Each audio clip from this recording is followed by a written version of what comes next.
Lawyers owe their clients a duty of competent representation. What if a lawyer's mistake harms a third party who isn't a client? Does a lawyer owe duties to third parties whom her actions might injure? That's the question in Sickler versus Kirby. Steve Sickler and Cathy Mettenbrink, whom we'll collectively call Sickler, created a closely held corporation called Baristas and Friends to franchise their successful coffee shop. Sickler hired attorney Jeffrey Orr to prepare the necessary franchise documents. Orr drafted a franchise agreement and disclosure statement. Baristas sold multiple franchises, but experienced significant legal issues with its franchise documents.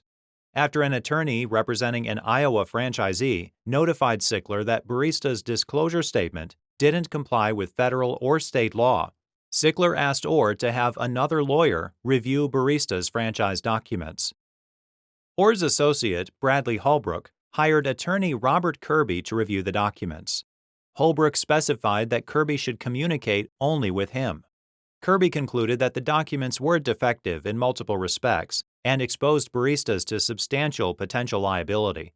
As instructed, Kirby reported his opinion to Holbrook, but not Sickler.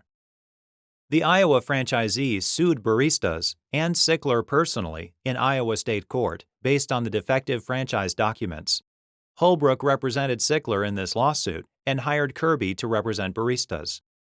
Kirby took instructions from Holbrook and never communicated with Sickler, although Sickler was Baristas' principal executive officer and director.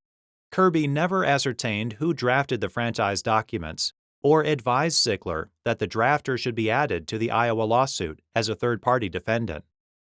The Iowa case settled.